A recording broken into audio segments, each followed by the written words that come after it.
you see a 13-year-old girl who has had an eye gouged out. You see the worst things that can happen to people. Or a 14-year-old girl who has been forced into prostitution. But side by side with the worst of humanity, you see the very best.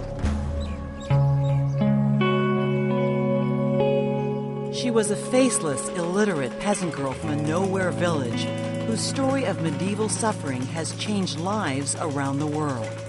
She cried out for justice, faced down savage hatred, and even today she wakes in the knowledge that this day could be her last. I was praying to God, please help me. This cannot be happening to me.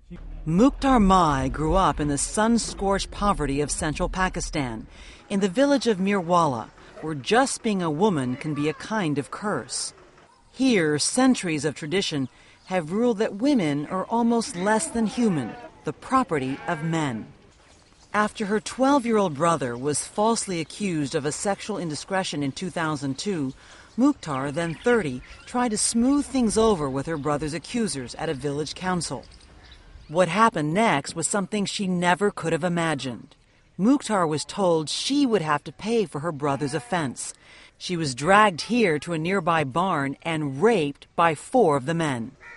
I beg them for mercy. For God's sake, don't do this to me.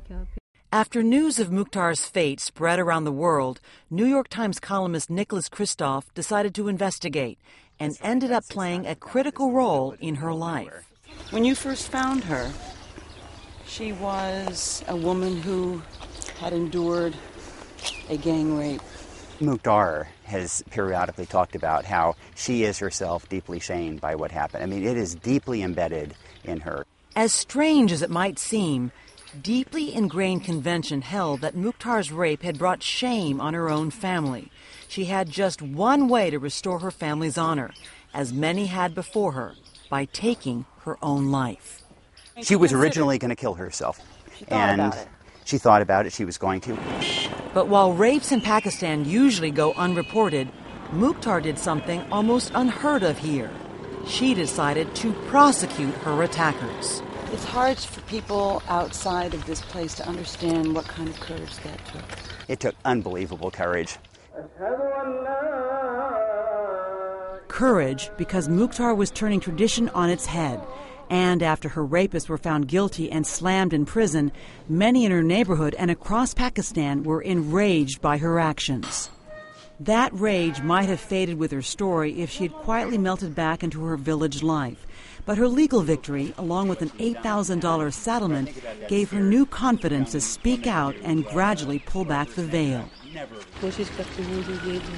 I want to stop women from being exploited. Instead of keeping the money for herself, she decided to spend it on the next generation of women in her village, to give them something she didn't have. Right beside her home, she started building a school for girls. And then enrolled herself because she'd been illiterate. And when I first came, it was this room right here was the school. Soon, funds were drying up, and with them Mukhtar's dreams. And that's where Kristof took up her cause. He wrote a column about her, appealing to his readers to help.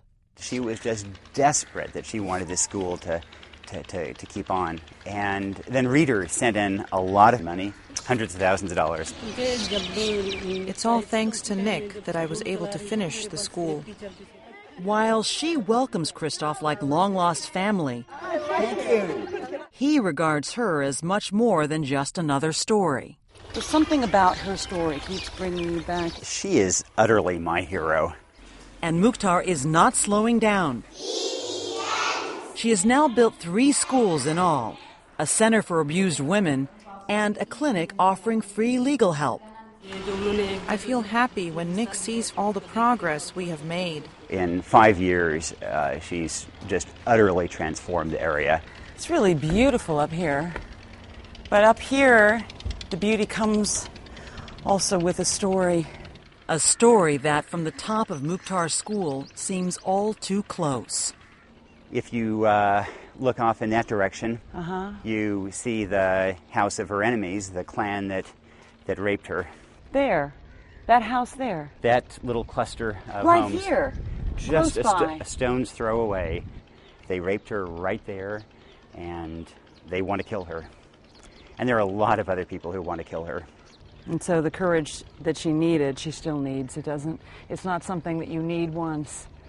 She needs it every day. For her to not only stay within a stone's throw of where her rapists are and to build this monument in their face, essentially.